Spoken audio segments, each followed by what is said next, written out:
Hello, everybody, and welcome to yet another edition of the Big East Rewind. I am your 7-foot host from Villanova University, Chuck Everson, and my point guard, my partner, the great Sonny Sparrow from Syracuse University. How are you, Doc? What's going on?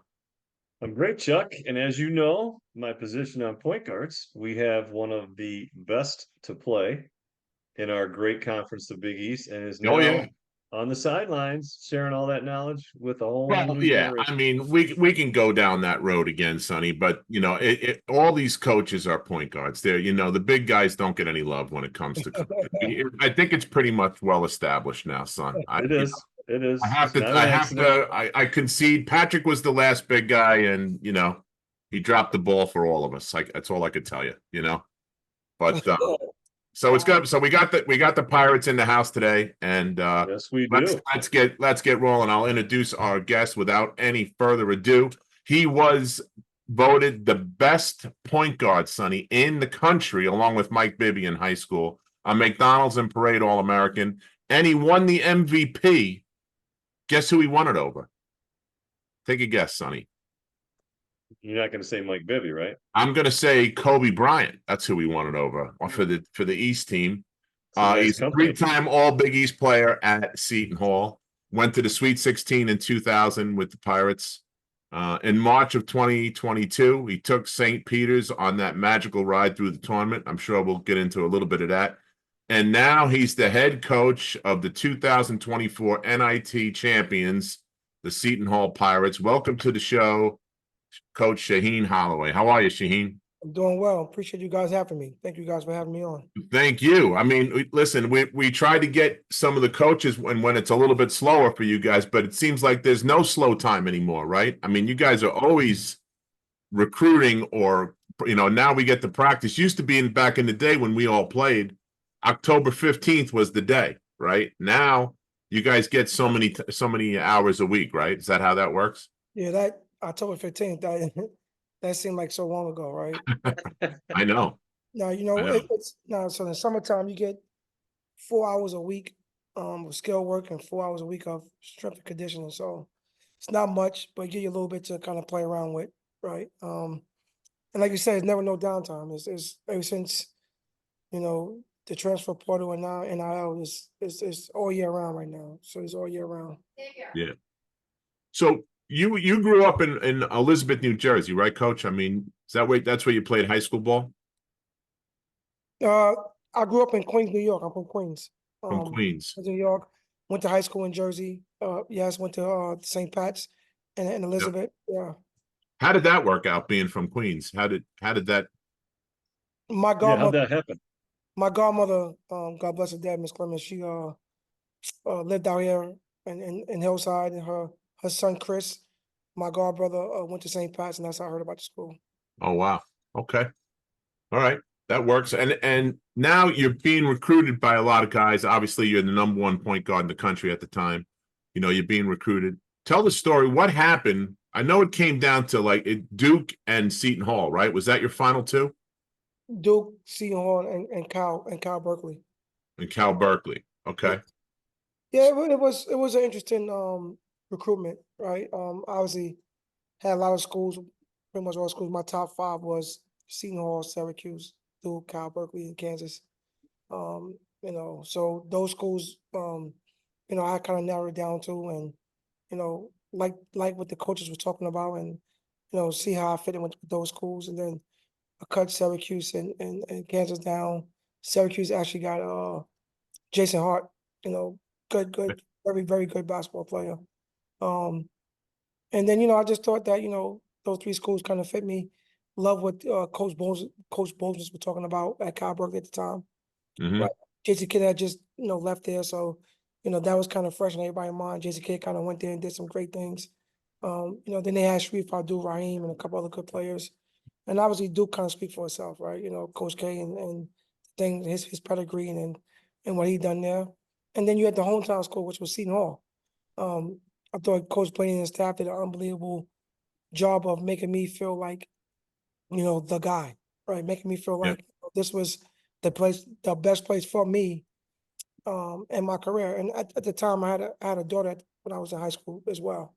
right? So she played a part with me staying close to home as well. Yeah. Just the overall support I had out here, from playing high school basketball to, like I said, Coach Blaney and the staff, Coach Orinda, Coach Williamson, Eggman, those guys did a really good job of just, showing me the vision to kind of what I wanted to hear. Yeah. Now, It's Dan- interesting. It's interesting because Coach K said you were the only guy that took 2 visits to Duke. Is that right? 3. Great. And didn't go, didn't sign. Yeah. Yeah, I mean, you really had. I guess you really thought that one through. But you said you were the only guy that made 2 visits and didn't sign at Duke. It was basketball. It made all the sense in the world, right? It's Duke, right? Right. It's Oh Duke. yeah. Is what they do. I just, for me, I was looking for more. I was looking for more than basketball. I was looking for everything. I was looking for, fit off the court as well as on the court, and just kind of fitting in. And that's why I went there 3 times. I went there for official visit, and I went there for 2 games. I wanted to see, I wanted to see the campus and everything when it wasn't a visit, right? Because on a visit they show you everything. Everything is great, right? Yeah. They roll out the red carpet for you. They do everything. So I went there for that, and then I went back for a game when they played UCLA. UCLA had just won a national championship the year before. Yeah. So I went to see a game. It was unbelievable. Then I went another time just to see the campus and see the people and just see everything. And it was tough, right? It was hard to turn down Duke, but I just felt like Seton Hall had everything I was looking for at that time. Now, Danny Calandrilla talks about a connection that you guys made when you were a player, and you have a restaurant or something nearby near campus. He Yeah. just said like you were a guy from Jersey around the way. He was a guy from Jersey. You just were really connected. Talk a little bit about that because he relayed that experience to us. I met him I met him a few times going up to school. He had I think on my official visit, we went to his restaurant to eat, right? And then he had a restaurant, him and I got connected. He's a big time basketball player, had a lot of knowledge about the game, had knowledge about the business world. He's just someone that, how you kind of meet someone and you Right. have a lot of things in common, right? Him and I had some things in common, and we just kind of hit it off a little bit. Yeah, he said there was like an immediate connection. Did you guys continue that through the rest of your career? Or how'd that Yeah, grow?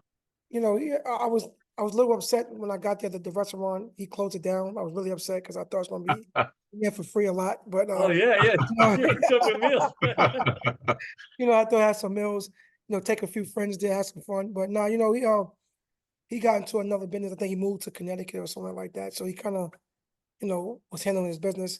So we didn't spend that much time when I was in school. Obviously when I graduated and got out of school and got in coaching, then we kind of reconnected a little bit.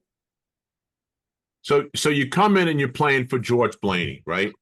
George was tough, right? Was he a tough kind of coach? Because he came in, he recruited me for Holy Cross, and he made some statements in the house, and I was like, wow, I don't know if I could play with that guy. How was he as a I don't know if that was like his earlier years, right? But as he got, obviously as he got more seasoned, I would say, and more experience, right? very good? I like Coach Blaney because Coach Blaney treated you like a adult, right? He gave you some leeway, but he also coached you, Right. right? And that's what I liked about him. That's one reason why I chose to go there. I respect him, like I respect his knowledge. He gave me the keys to the car early. But give me the keys. He also didn't just give me the keys and let me go crazy. He taught me, right? He gave me the ins and outs. And he's someone I respect and I still talk to this day. Great man, got a lot of respect for him and his family. And like I said, he's one of the biggest reasons why I chose to go to Seton Hall. What's like one of your first memories of college basketball as a freshman on the court, the environment? What like some of your first memories of just being on the court? So one of the memories that stick out is we are playing Georgetown at Georgetown. I'm having a pretty good freshman year, right? Non-conference, playing pretty well, averaging somewhere like 17, 18 points a game, non-conference. So we get in conference play. I'm not sure what conference game it was. I know it's pretty early in conference play, maybe maybe first or second one, right? Sure. And I go down the middle, right? And I'm playing well. I'm this guy and Jihadi White. You guys remember Big Jihadi White? Oh, sure. Oh, I Yeah. do. He was a big boy. Yeah. Yeah. So I go down and he Jihadi White. I go for layup. He just kind of elbowed me right in my chest. I get down. I jump up quick. I'm like, yeah. I'm more hype. And he's like, yeah, young fella, this ain't gonna be that type of night. You're gonna have to earn this. And I looked at the referee at the time, which was Teddy Valentine, and he looked at me like, don't look at me. Welcome to the league. Matter of fact, that was actually the first Big East game I had. And because I remember Teddy Valentine saying, welcome to the league, and this is what it's about, right? And so that kind of stuck with me. And it's funny because, that's kind of how I coach now. I coach like the old Big East. Like I want to be my team to play with that edge and that grit and that passion that everybody played with back then. Yep. They do play with that edge. They do. Yep. They certainly do. Hey, so now that you mention it, like from playing in it and now you're coaching in it, what are some of the subtle differences between the way? I mean, obviously the game's changed. You got guys my size shooting threes. All that kind. Outside of that, the physicality in particular, is it kind of similar or not really? I think the last 2 years since I've been in the league is getting back to that. Yeah, that's It right. is, right? It is getting back to that. I think, I say it all the time, like with my teams, if they let us play, I think we're gonna be in any game. Right? It depends on how the referee call it. Now, obviously, in the beginning of the year, there's a lot of new rules, right? They call it tight. Then once the middle of the year come back around, they kind of get back to old school Big East basketball. I think this year for sure, there was a lot of games that we was involved with and that I watched that it was like old school Big East basketball. And to Yeah. me, it was good to see. Now Well, I know the see- fans are not, I know certain fans are not, happy about that because everybody want to score 100 points and that. But like if you're a real basketball junkie, then you appreciate that. Absolutely. So you talk about that grit and you playing with that little chip, right?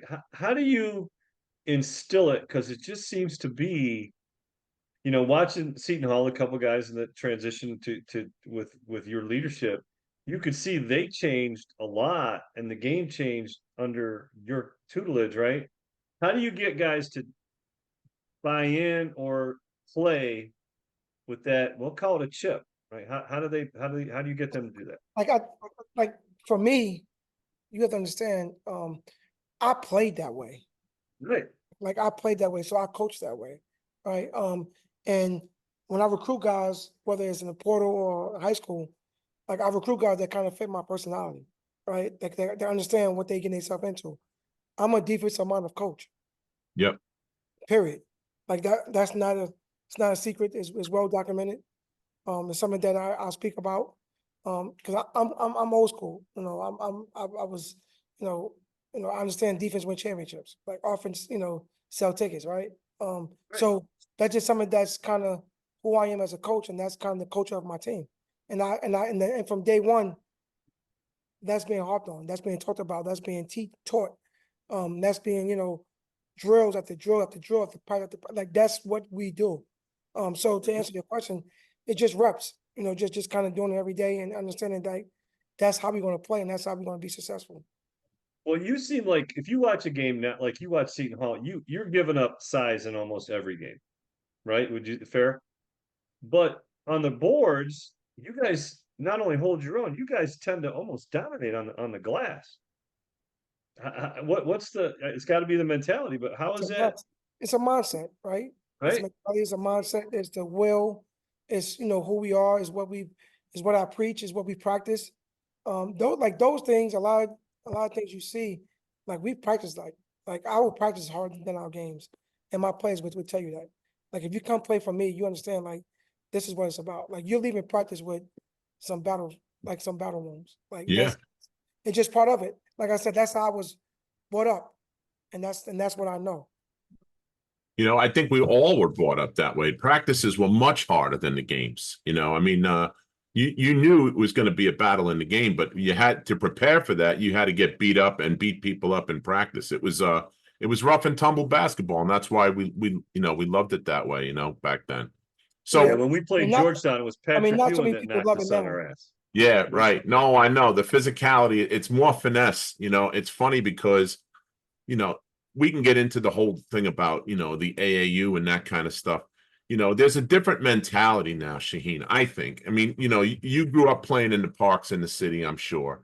Sonny and I grew up, we played in the park, you know, and you'd be down there for hours. And let's say I went past Sonny and did something in the park that I didn't expect to do. I made a move and went by him. Then you go home and you're working on that for another hour or two, and then you go back tomorrow and you're trying to use it as something legit. And not only that, but you want to win. Like right now, the mentality in AAU is, we got another game. Now we got another game. Well, You know? I'm smiling because, you know, I'm thinking about my son. My son's 11. Tonight, he had a game in the park, and it's amazing. Like, he don't like playing in the park, right? And I tell him all the time, like you have no idea, young man. Like, you have no idea. This is what I grew up on. This is what I know. You know, having a gym, that was a privilege, right? That was Yeah. like, that didn't happen too often, right? And then, I just tell him all the time. I tell him all the time, like, the reason why I think I have the will that I have is because we're playing the park. You gotta remember, like, you guys will understand this and appreciate this. You go play, you lose, you might as well go home because there's 30 people who got next. So you're not getting back on the court, Right. So now everybody's out there playing their butt off and doing whatever it takes to win because once you lose, it's over, right? And you said something that I said to him all the time, like, you got to work on your craft. Like, I'm in the park and I'm watching. Like, I don't like we didn't have YouTube, like we didn't have trainers, we didn't have people that was teaching you stuff. I learned from watching older guys in the park or even guys my Right. age. Now I'm on the side courts or what we call the little boy courts because you can't get on the big boy courts. Now I'm on the side courts working on that stuff, right? Right. And then I'm working on it when I get home, right? And then I seen an interview the other day with a good friend of mine, Shamgard. He's a really good friend of mine. He was like, "Yeah, I knew my handle was good when I started. I was playing against my shadow. So like when you're young, you use your imagination. You're playing against your shadow to see if you could make your dribble move. Like all those things are so true that we did. Oh, that, yeah. that these young guys ain't doing at all. And I tell my Yeah. son all the time. He had a game in the park today, and he was really ticked off that he had to go. Like, no, my man, you're playing. This is gonna build. This kind of build toughness and this build character. And Yeah. our young generation just don't have that. It's different, that's for sure. Yeah, I mean, and because you getting some of these guys that come up, and now you're looking and you go, where's the competitiveness, where's the enthusiasm, where's all of that stuff, So Everybody gets a trophy. Everybody gets a trophy. Right, exactly. Yeah. Everybody gets a trophy. Even when you So I lose. gotta ask a question. How do you teach that then? Right? If they don't have it, how do you teach that? Well,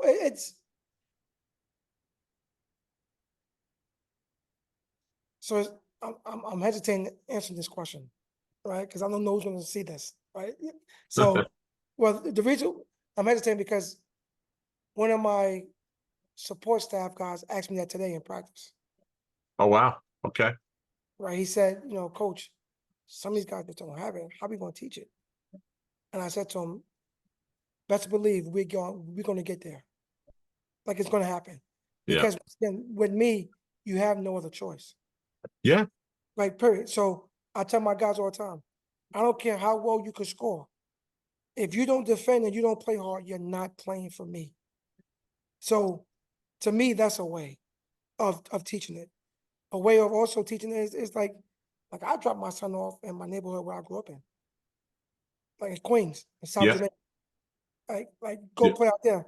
Like tonight he played in, and I'm sure you guys, Newark, New Jersey, and there's a thing called the Zoo Crew, which is the toughest parts in New Jersey. So I got him out there playing in that type of stuff so he can understand what it's like. And he's seeing those young guys, kids his age, like you would think that they are 15 because how hungry and how passionate they are about the game then, because that's all they know. Mm-hmm. And that's just So kind of do you keep score? Like the defense is the only way you can win is the defense scores points. Like no. So with us, everything you got to get 3 stops in a row in order to get on offense. Got it. Yep. Wow. 3 stops and then you change. So any drill that we're doing, the defense got to get 3 stops in a row to get on offense. That's good. So now That must change your time schedule at times. Yeah, it does. It does, but you kind of factor into it, right? And then sometimes we just kind of go off grid, right? I kind of go off the schedule, and is because there's certain things that I want to work on that we need to Right. work on. And also for me, it built toughness because in the game, that's my motto. Anytime you hear one of my huddles, okay, 3 stops in a row. Let's get 3 stops. Boom, boom. So, and that just kind But of, it's non-negotiable, right? of course, yeah, 1000%. yeah. Tell us, Coach, about the 3Ds that you guys use in your practice and stuff. Talk about that for a minute.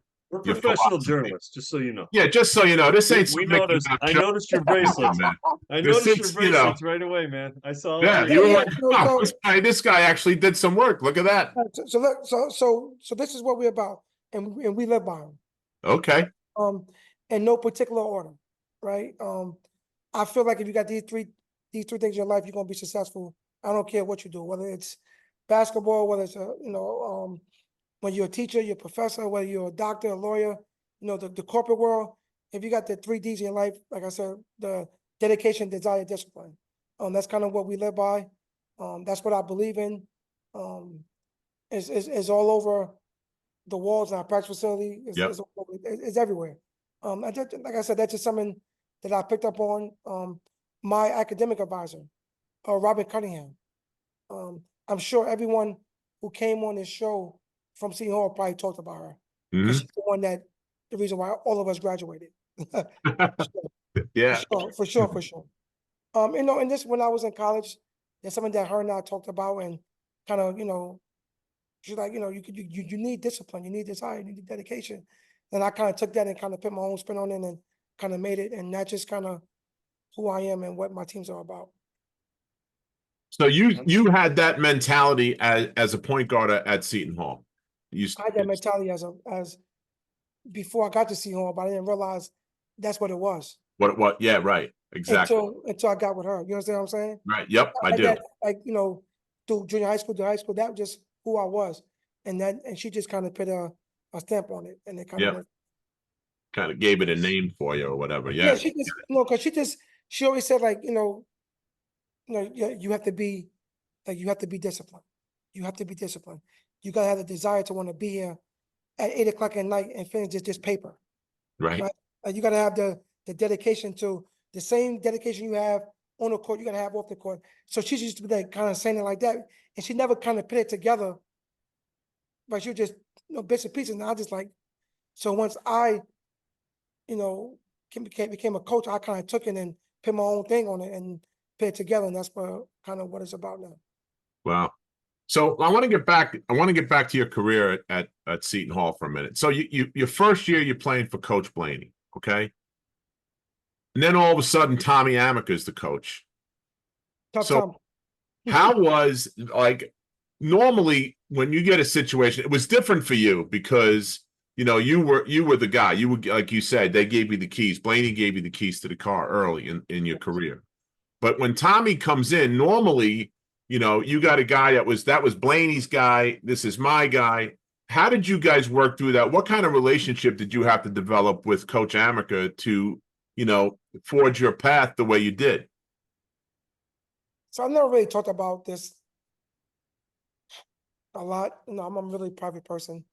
Never really talked about this part of my journey, right? But I think when I went back and look at it, and I go back and look at it, like I had to grow up in order for myself and Coach Amaker to work. I had to mature and grow up. And I said to say, I wasn't spoil you. I wasn't. It was nothing like that. I wasn't a prima donna. I worked my. I don't know. I don't know if I could talk freely and curse here. Yeah, sure. Yeah. I just don't want to. I don't want to offend anyone. Nope. You're good. But I worked my ass off. All the way up until, I got to college, right? And so nothing was given to me. Everything was earned. So when Coach Amaker came in, and to give you a quick story, like, you guys gonna laugh about this. So when I went on my visit to Duke, Tommy Amaker was recruiting me. I mean, Coach K was recruiting me. And he sent Tommy Amaker to pick me up at the airport. right? Myself and my high school coach went, assistant coach Chris Chavanis, who is now the head coach of the Patrick School. And Tommy went back to campus with a soccer player who was also African American, my size. They picked up from the airport. He thought it was me. So he went back to campus with them, coach kid like, who's this? Whatever case may be. So to me, that was a strike against Duke already. Right.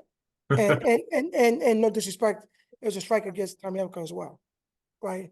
Like how you not know your top who your top prospect is, and you pick him up at the airport. Right. So he dropped the ball there. Yeah, really dropped the ball, right? And especially for somebody who was really good with the ball, because Tommy was really good with the ball, right? Right. So, It's a turnover. Right. So when he got the job, it was like, oh, okay. All right. Like, and that at the time, Pat Hobbs, who is now the athletic director at Rutgers, was the acting athletic director because Larry Keaton had stepped down because he didn't want to fire George Blaney. Oh. Right. So I'm in limbo right now, right? I don't know what to do. I had a good freshman year on paper, but I know that I wasn't ready for the league. Back then people wasn't going to the NBA after 1 year. That wasn't like how it is right now. Right. Like, it wasn't the norm. Like you had to be pretty special, right?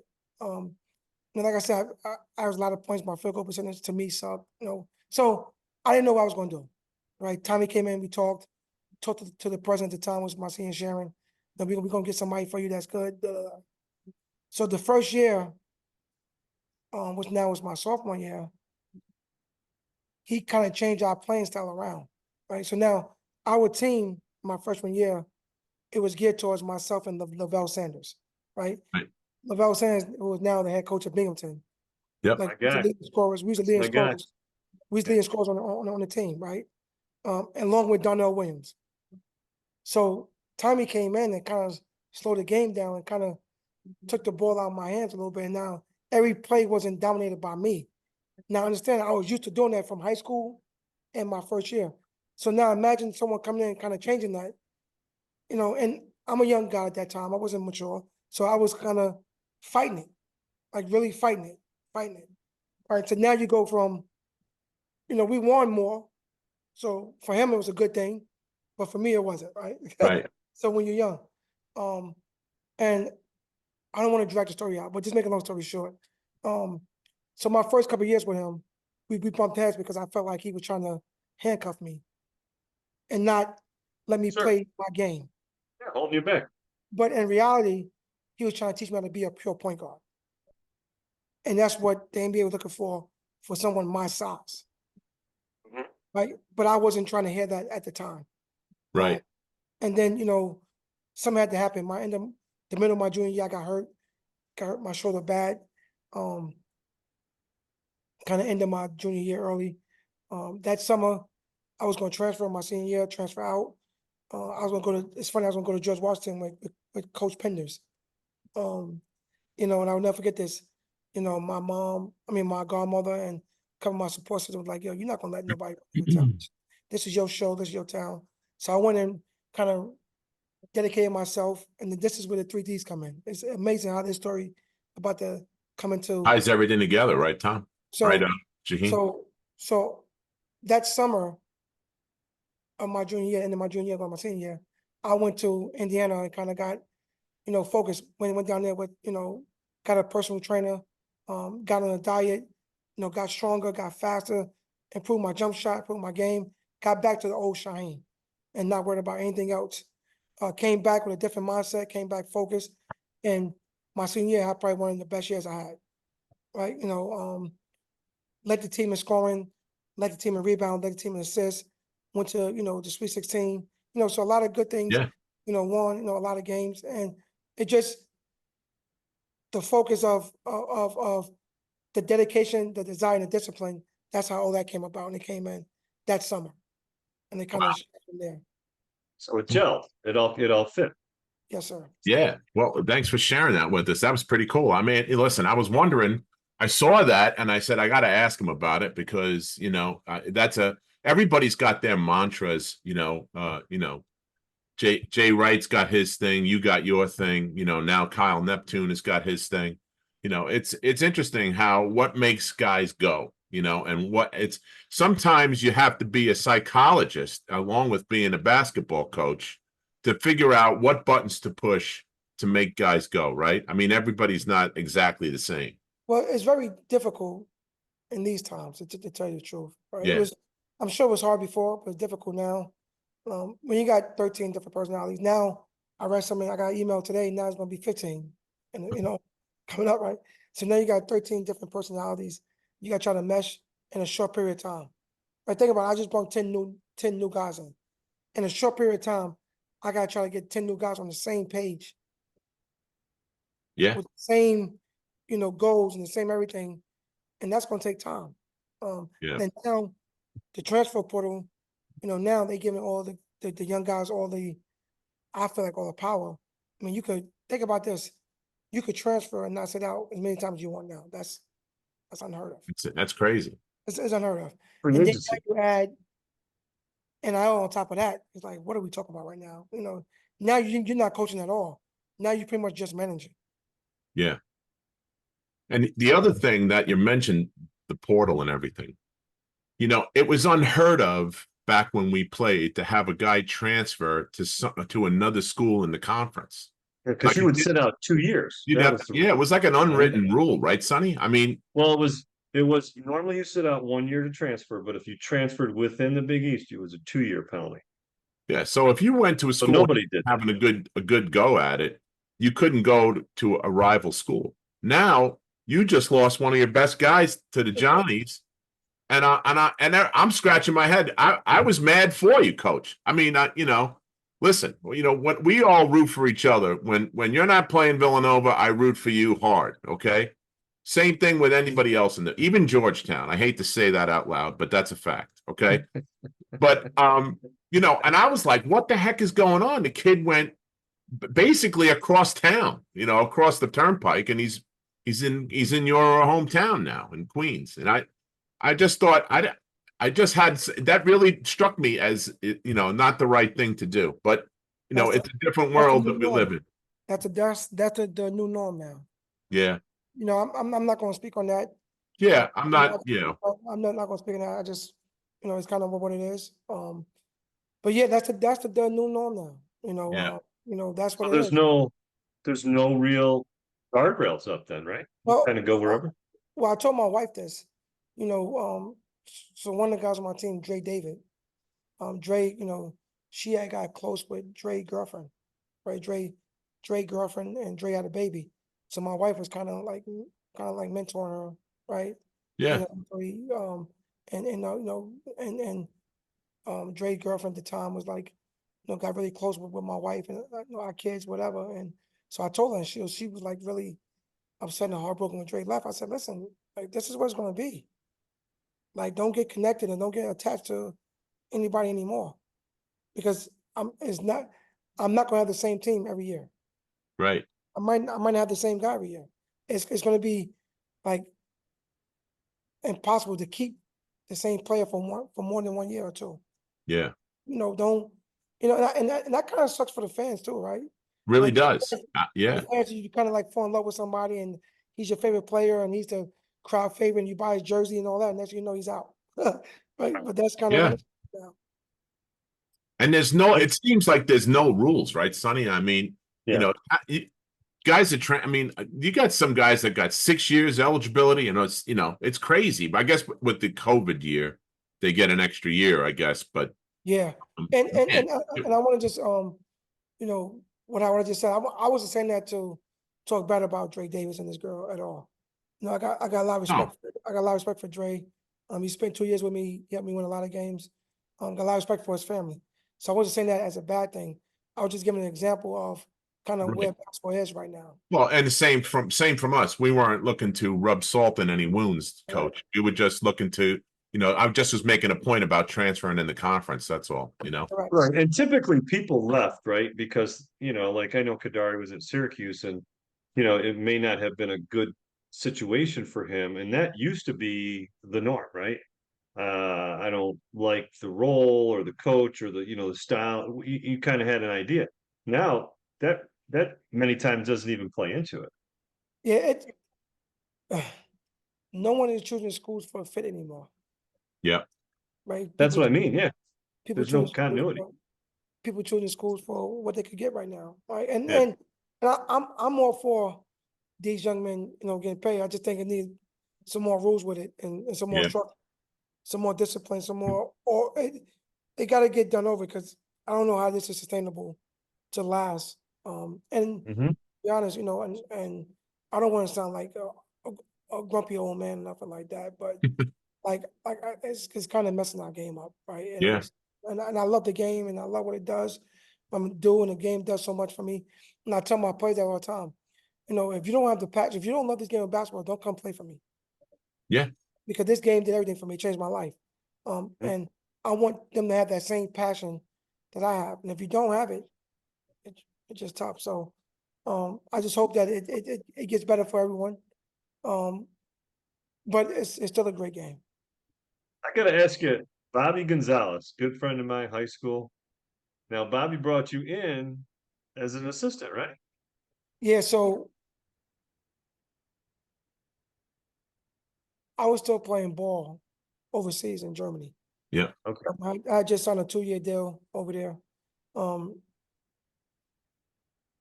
Every summer my daughter came to live with me. That particular summer, it was just it was the time it was time for me to take over and be dad full time, right? So I took off, and we so young in our mind. We think 1 year or two is going to get everything back to normal. I take Yeah. off a year, finesse, get her back together, then I go back. So I end up getting to coaching at Bloomfield Tech High School with Coach Nick Marinera. Gave me my first job, and coach with him. Then it's funny, Jerry Walker was supposed to take the job with Bobby. Something happened, he didn't take it with it. Bobby asked me, I wasn't sure I wanted to do it because I still was playing. But I took the job. Ended up being a video coordinator / administrative assistant, which is basically working for a secretary. And I learned a lot from Coach. I did. I learned a lot from Coach. And then 1 year later, I got a job with Kevin Willard at Iona. Yeah. And then it took off, right? And then so let's get into talk about the run you guys went on at St. Peter's. Because listen, I played on a team that was, a quote unquote Cinderella team. We upset Georgetown in the final. Okay. But nothing like what you guys did. I mean, from out of The whole country. The whole country was watching you guys, and it was so much fun to watch. I really enjoyed, watching those games. It's March Madness. Anything can Mustache Mania. happen. Yeah. You had everything going on, and to get to the Elite Eight, man, from that level is just incredible because you know how hard it is to go through. I'll be honest with you. People ask me all the time. Everything was such a blur, and it happened so fast. Like I'm gonna give you a timeline that's kind of really gonna blow you guys' mind. Like we play in Atlantic City in the MAC championship, right? That's Sunday. Saturday, I think. Saturday. Beat a very good Monmouth team, King Rice team. King Rice, yeah. Find out Sunday on selection show, we was the last team called. Right? It's amazing. It was the last team called. Find out we're gonna play Kentucky, right? And Indy is like, and my guys didn't waver at all. Like, thinking you playing Kentucky, like, oh wow, Kentucky was like, yeah, they was like really hype. Monday we have practice. Tuesday now we're gonna leave to go down to Indy. Monday night I come home, get a call from my son, Dad. It's like 9:30, 10 o'clock. Hey, can you stop at McDonald's and get me a milkshake? Sure. Stop at McDonald's, get a milkshake. Everyone knows you cannot stop at McDonald's without getting their French fries, right? We all know that. Right. People want, Look at us. We look like we had more than a few fries, coach. Come on. me too, boss. You know what I mean? So, right, get his fries. I mean, get his shake. Get a shake myself. Get fries. I get food poison. Right. Oh, So I don't even go to Indy with the team.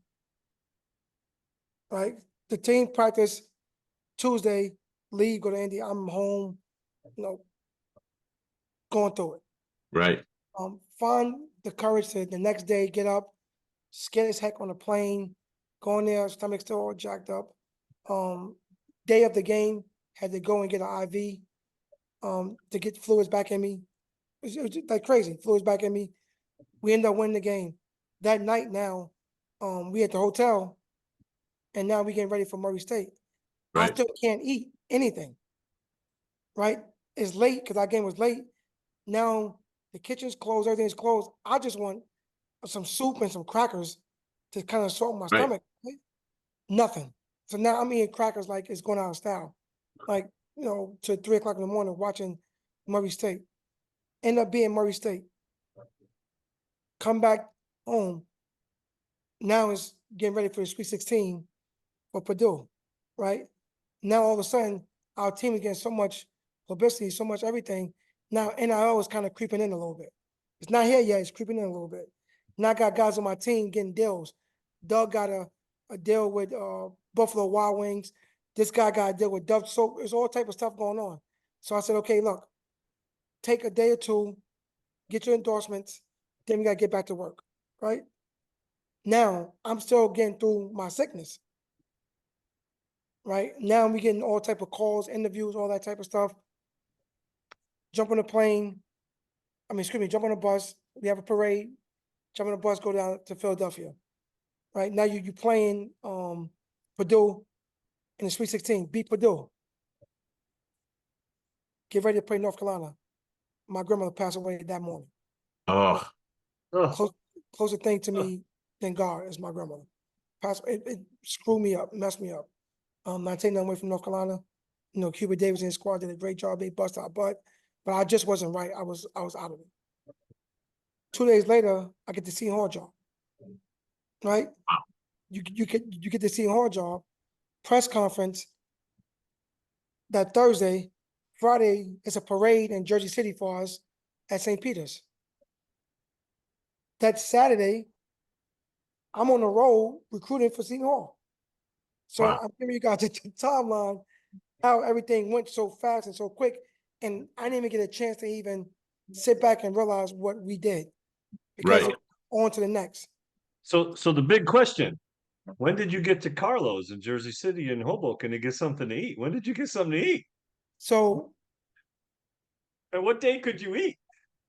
we didn't even, I'll be honest with you, like, since I got the job at Seton Hall, I haven't even been on vacation yet. Wow. Check this out. This is gonna blow your mind. First year coming in, had to bring in 6 new guys. Last year, had to bring in 8 new guys. This year, we went NIT. We play all the way to April. Yeah. Now bring in 10 new guys. Then you bring the guys in, and now summer school starts. So it's kind of like, Yeah. right? So I'm saying all this to say that run at St. Peter's, I didn't even get a chance to enjoy it, right? Or experience or really realize what we did because it's been like that. Now, with that being said, obviously, a lot of things went into that, right? A lot of luck, a lot of timing. The timing of it, the draw, some luck. Guys are playing well, guys taking us lightly. And I had a team, I'll be honest with you guys. We had a tough fucking team. Yeah. Oh, no doubt. I'll never forget. I played 12 guys, double figure minutes. No one does that. So we just wore teams down and wore them down and wore them down and wore them down. And we defended. And I'll never forget this. The first game against Kentucky.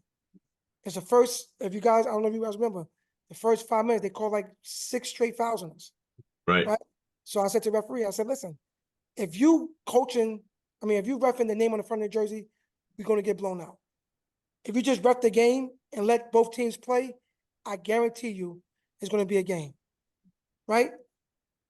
Immediate timeout was like 8 minutes left, like 8 minute timeout in the first half. I said to my players, I said, fellas, look at them. They are complaining for every foul. Everything they're complaining for, we got them. And then it kind of went from there. Wow. I'll never forget when they talked to you and interviewed you. I think it was before Purdue, and they were talking about the toughness, and you were going to face this physical team, the Big Ten, and you were like, "From New York City, man." You're like, that's, Yeah. that's what we do. That's what we do to people. Right? Now, You remember? so what happened was after the Murray State game, they had made a comment like, yeah, we see Murray State came back, they start playing physical, they Purdue go play physical. And I just said, listen, fellas, I'll be honest with you guys. So this gonna come off sound crazy. I said, I got guys from New York and New Jersey and Connecticut. You think we scared of anything? Yeah, You think I love you think somebody gonna out tough us? That's what we do. You know what I mean? That's what we do. That was That's who we great. are. And that kind of just went viral, and it kind of went crazy. Oh, it's great. Yeah. And that's why everybody loved you guys, because you played so hard, and got after it from the beginning to the end, But it was authentic. You were who you Yeah. were. I mean, you weren't coming at with anything. There was no disguise. This is who we are, and this is what we're going to bring. Correct.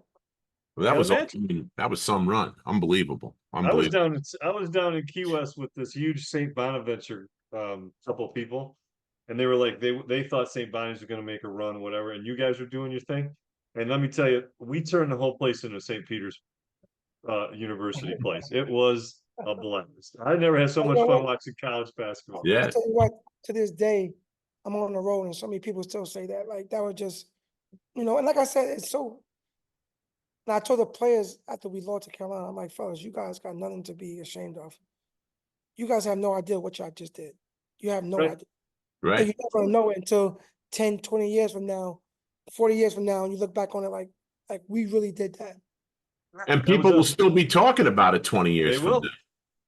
now. I mean, that's something that people will remember for a very long time. Believe me, I still get people talking to us about the 85 game. I mean, it's 40 years ago this year. It's crazy. Because Wow. you'll see it. You'll see what I'm talking about. I want to ask you, did that parallel your experience in the NIT where you're undervalued, underappreciated, and now you're going on another run that ends with a championship? That's a big deal. I tell you this, my first year, we lost, and it was no discussion. I said we're playing in NIT, and we found out late Sunday night that we was playing Colorado at Colorado Tuesday night, like really, right? Flying across, to play Colorado, and guys didn't want to play, and I felt bad. So when we kind of got snubbed, to tell you the truth, I think we got hosed like you would not believe it. Oh, yeah. Like Oh yeah, it was the biggest crime it's they've nothing I've had never in a seen long time. before. I haven't seen before in my lifetime. I've never seen anything like that before. A Big East team, you get 13 wins in that conference against those teams. And you With how many top 10 teams? you're getting into the tournament. You finish fourth in the conference, right? Which they had on paper as us even the first or second best conference. You know what I mean? Just like, what are we talking about? The wins we had, it just didn't make any sense, right? That night we didn't get in. I mean, do both of you guys have kids? Sure. Yep. Right? You ever never had an answer for your kid that they asked you something you didn't have an answer for them? Like you didn't know what to say, how to say it, what to do? Yeah. And Right. you kind of feel like hopeless a little bit. Like helpless, like that was me that night. I bet. Like I'm sitting there and they all looking at me because I'm telling them, I'm like, fella, like we in. We did enough. Like that's what everybody telling me. We did enough.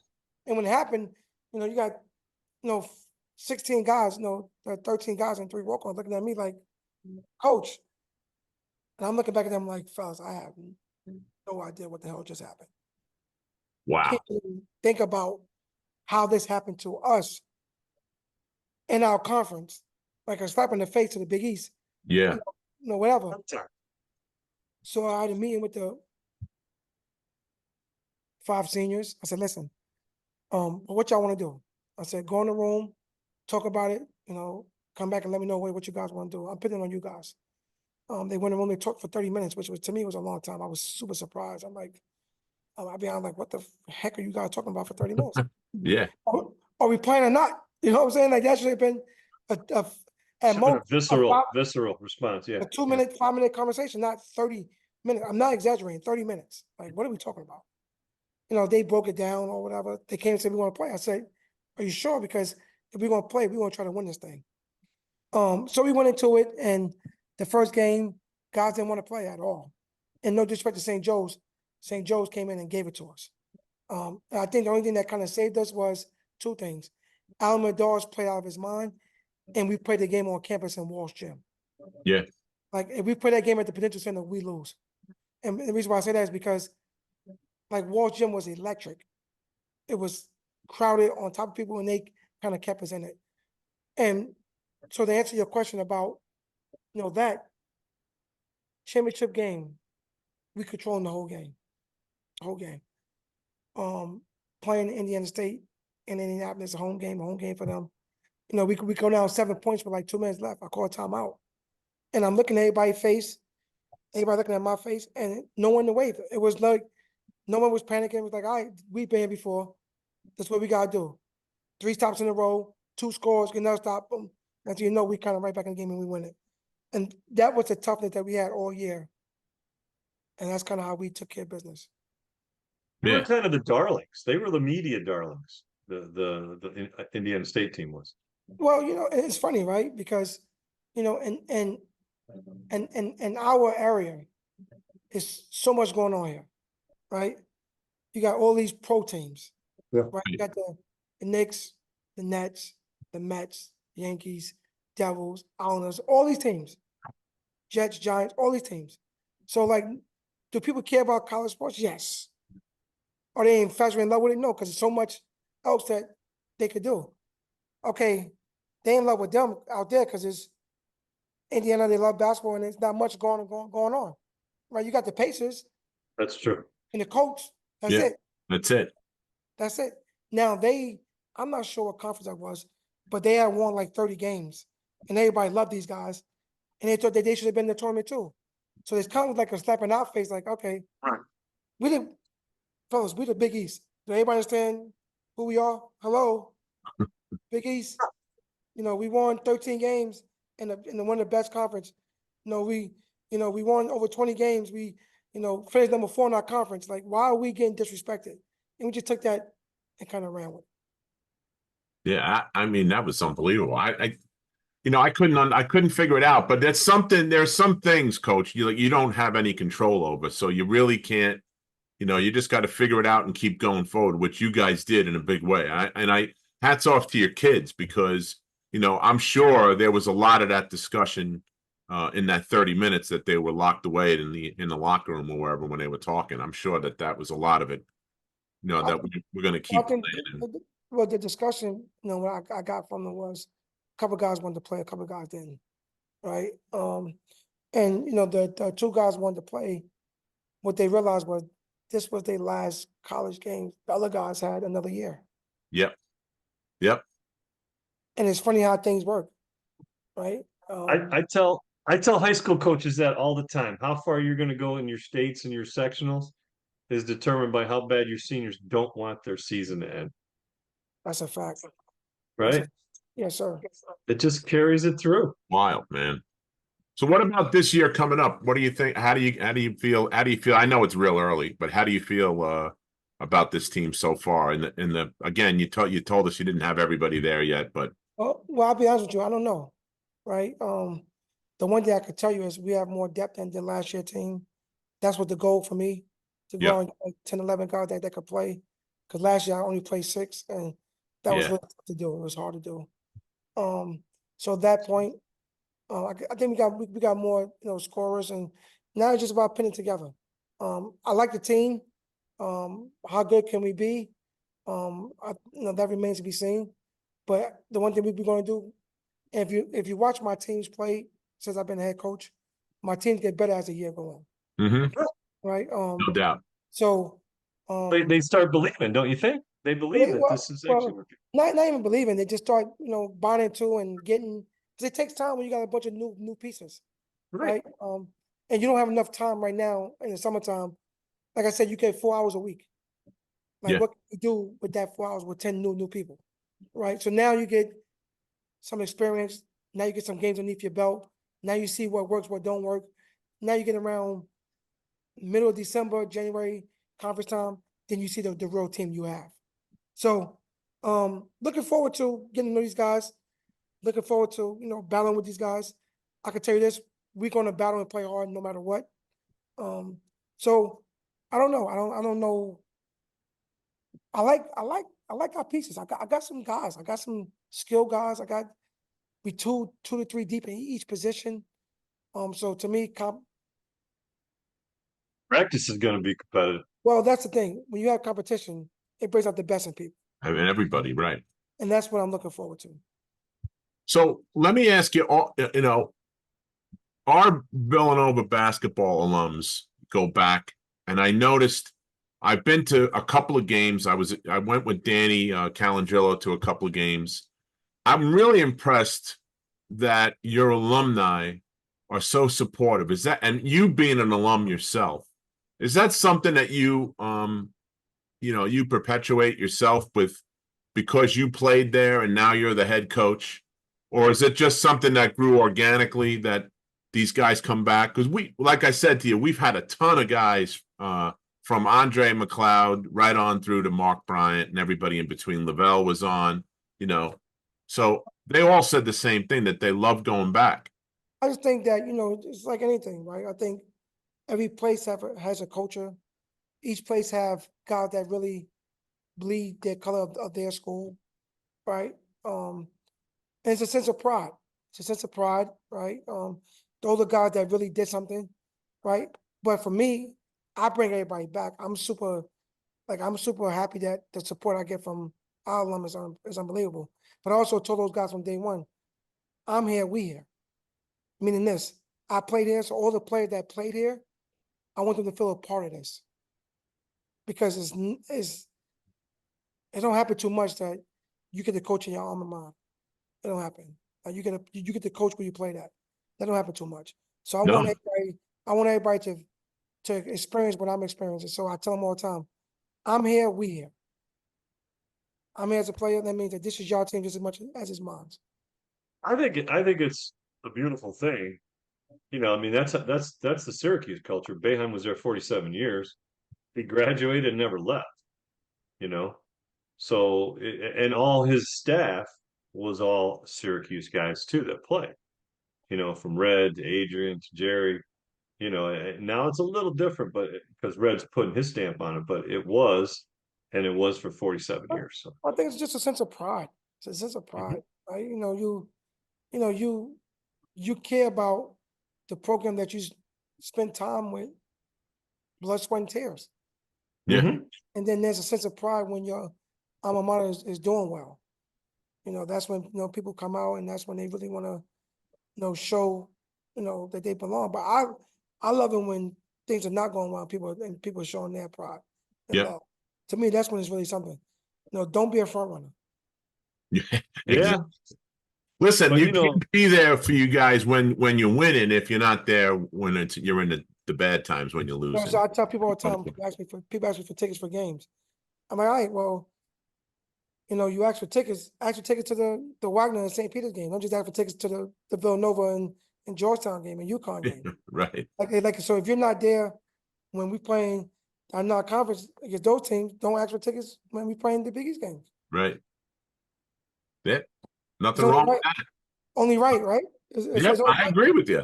Listen, you're talking to a guy. I went to 13 games last year at Villanova. So 3 Ds. I'm on Long 3 Ds, Island, baby. They're in Philly. I don't know how many Big East games we went to, but we went to a ton, right, Sonny? We even traveled down to see Georgetown, Syracuse.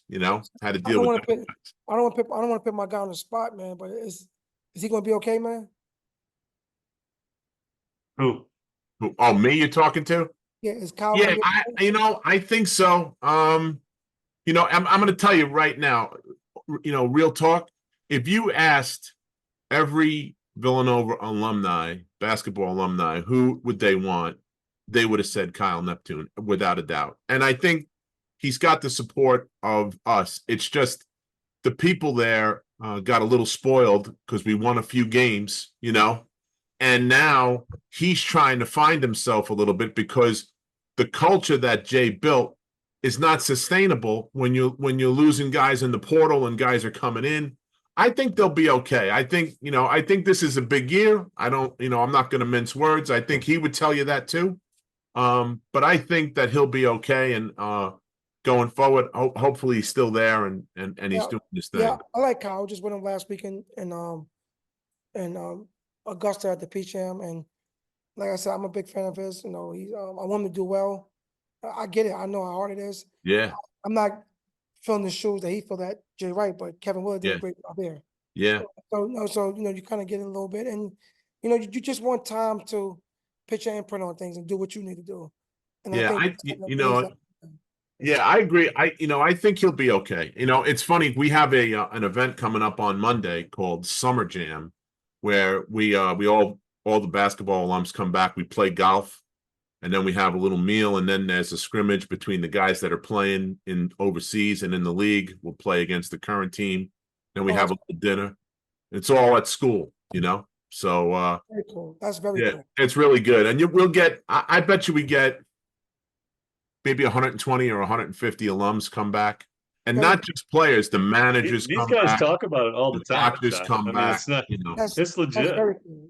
Yeah, and so it gives Kyle a chance to talk to everybody, and he asks what's the temperature. He'll ask. I give him credit. So we're rooting for him, that's for sure. So I like that. Sonny's got a question for you about what. Go ahead, Sonny. Ask him. All right, you got your basketballs, your trophies behind you. And when we talked to Steve Peichel, he had a very specific purpose of what he had on his shelves. I see a yellow elephant, a blue elephant, and then a gray elephant. Any significance? So those are my wife's. She collect those things. I forgot what those are called. They very hard to get and very expensive. So I gotta be. I knew you were gonna go there. So they over your shoulder. I'm not trying to get you in trouble. You see me looking, making sure I ain't breaking anything like that. But now those she collect those. That's something that I think it came about a couple years ago. And it's a fashionable thing. I just don't know I forgot what they call it, to tell you the truth. Well, all good. Just curious. Yeah, Sonny's, Not looking to get you in trouble. Listen, you got your elite camp coming up. That's going to be cool, right? How many kids you got coming in for that? So this year, I do a camp every year for the young guys. And we had a really good year this year. I started 3 years ago. And my coach has been on me about elite camp, and I just it's just so time consuming. You just gotta, I just got off the road. You just kind of deal with the stuff, but I want to do it. 'Cause I just want to get people on campus, right? Yeah. I want to show people all the new things that we're doing there. We got a bunch of new projects, practice facility. They just built a brand new dome, a brand new student center. So much new stuff that's going on, and people haven't seen it, haven't been there, have no idea. And then I want to show people what we do. I spend a lot of time in skill development. I think there's one of the best things that we do, better than a lot of people, is that. And I don't want a lot, just want like 60 kids. A lot of people signed up already. Unfortunately, I got to turn some people away, but I think it's gonna be really cool. Yeah, it's gonna be great. That'll be great. All right. Well, thanks so much, Coach. We're running up against it. I don't want to take any more of your time. You've been very gracious, giving us the time that you have, and we really enjoyed speaking with you. Thank you very, very much for coming on the show. We appreciate you, man. And best of luck. We'll be watching, and we'll get down to a game. I'm sure I'll be down there with Danny, and we'll come down and say hi. Well, I appreciate you guys having me, man. Thank you guys so much. Big fan of the show. I watched it a lot. Watch all the other guys' episodes. Just appreciate you guys thought about me and for me to be on it. Thank you guys so much. Appreciate it. Thanks, brother. Good luck. Best of luck. Pleasure. Yes, sir. You've been watching and listening to the Big East Rewind with Chuck Everson and Sonny Sparrow. The Big East Rewind was produced and directed by Nick Chico Chorus and Daryl Gurney. Check us out on all things social media by putting Big East Rewind in the search bar. And on our website, bigeastrewind.com. Don't forget to subscribe, like, and share it with your friends. And thanks again for joining us for another edition. Appreciate you all. Thank you. Bye-bye. Thanks, folks. Appreciate it.